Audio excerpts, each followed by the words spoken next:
दोस्तों आज का एक बहुत बड़ा कंफ्यूजन भरा सवाल का जवाब हम ग्रोक एआई से ढूंढने जा रहे हैं। ग्रोक एआई बताएगा कि आखिर बिहार विधानसभा चुनाव में महागठबंधन की करारी हार क्यों हुई।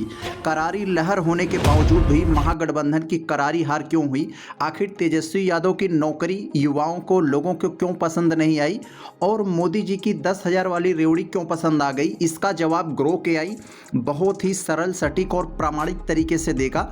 आप वीडियो को अंत तक देखेंगे तो आपको दूध का दूध और पानी का पानी नजर आएगा।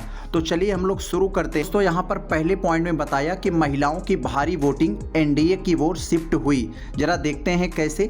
बिहार में रिकॉर्ड 67% से अधिक वोटिंग हुई, जिसमें महिलाओं की भागीदारी पुरुषों से ज़्यादा रही।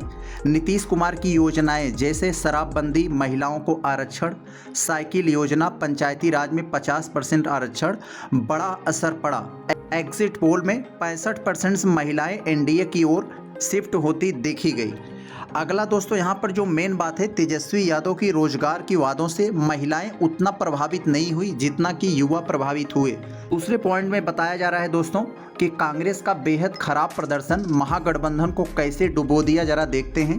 कांग्रेस ने 60 से 70 सीटों पर लड़ी, लेकिन ट्रेंड्स में डबल डिजिट यानी दहाई में भी पहुंचना मुश्किल बताया जा रहा है, जो कि 2020 में 19 सीटें जीती थी। अब दोस्तों एक महत्वपूर्ण बात यहाँ पर है, जरा यहाँ ध्यान दीजिएगा। कह रहे हैं कि कई एनालिटिक्स जैसे एनडीटीवी, टाइम्स नाउ ने बताया कि कांग्रेस महागठबंधन का ड्रैग साबित हुआ। उसके उम्मीदवारों की कमजोर पकड़ ने आरजेडी को वोट ट्रांसफर को प्रभावित कर दिया। सीट शेयरिंग में भी कांग्रेस पर आरजेडी का दबाव रहा, जिससे असंतोष बहुत बढ़ा। यस।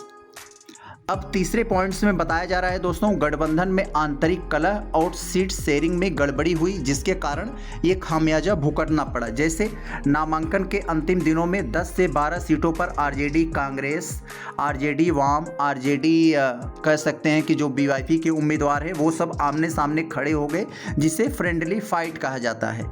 वीआईपी के मुकेश साहनी और कुछ छोटे दल असंतुष्ट रहे। वीआईपी तो ट्रेंड्स में लगभग वाइप आउट हो गई है। वाम दलों का भी खराब प्रदर्शन रहा। 33 सीट पर सिर्फ 8-10 पर लीड लिए हुए हैं। यस। और दोस्तों जो चौथा पॉइंट में यहाँ बताया जा रहा है कि नीतीश कुमार का सुशासन और स्थिरता का नैरेटिव इन्होंने कैसे मजबूत किया, जरा देखें।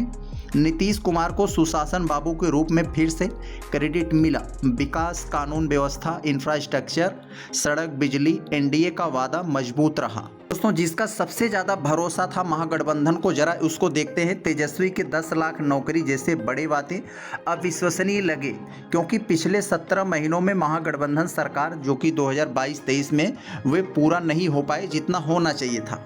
एंटी इनकम्बेंसी नीतीश पर कम असरदार रही, क्योंकि उन्होंने 2024 में फिर से एनडीए की तरफ पलटी मार लिया था। और दोस्तों जो सबसे ज़्यादा बिहार में एक कारगर साबित होती है जाति समीकरण। 5वें पॉइंट में बताया जा रहा है कि जाति समीकरण में एनडीए को फायदा कैसे पहुंच गया, जरा यहां पर नजर डालें। ईबीसी यानी अति पिछड़ा और महादलितोट नीतीश और उनकी पार्टी जैसे चिराग पासवान, मांझी की वजह से एनडीए के साथ मजबूती से रहा। एमवाई फैक्टर जैसे मुस्लिम यादव तो आरजेडी के साथ रहा, लेकिन जो non Yadav, OBC, upper caste में एनडीए ने सेंध लगा लिया। और यहाँ पर ओवैसी साहब को देखें, जो पिछली साल 5 सीटों जीती, 5 सीट पर उन्होंने जीत हासिल किया था। इस बार उन्होंने जन सुराज को कुछ सीटों पर वोट काटा, लेकिन कुल मिलाकर महागठबंधन को ज़्यादा नुकसान हुआ। अगर दोस्तों हम लोग यहाँ छठे पॉइंट में देखें तो कैंपेन और लीडरशिप का अंतर किस लेवल का रहा, जरा इसे समझें। एनडीए का कैंपेन ज़्यादा आक्रामक और एकजुट रहा। मोदी, नीतीश, चिराग का ये जो कॉम्बिनेशन था। तेजस्वी ने अकेले दम पर मेहनत तो की, लेकिन लालू की अनुपस्थिति और गठबंधन की बिखराव को नुकसान उनको पहुंचाया। प्रचार में जंगल राज वापस नहीं आने देंगे का ये जो पुराना नैरेटिव है, भाजपा का ये काम कर गया। अगर दोस्तों ऊपर कही गई बातों को हम लोग शॉर्ट में अगर देखें तो आप समझ जाएंगे कि संक्षेप में महागठबंधन के पास युवा चेहरा और रोजगार का मुद्दा तो था, लेकिन गठबंधन की एकता, महिलाओं का सपोर्ट्स और नीतीश की पुरानी छवि उसके सामने भारी पड़ गए। 2020 में महागठबंधन 110 सीटें जीतकर भी सरकार नहीं बना पाया। इस बार तो सीटें काफ़ी कम दिख रही हैं। अंतिम नतीजे जैसे शाम तक आ जाएंगे, लेकिन ट्रेंड्स दोस्तों यही चल रहे हैं कि महागठबंधन की सरकार बन रही है। और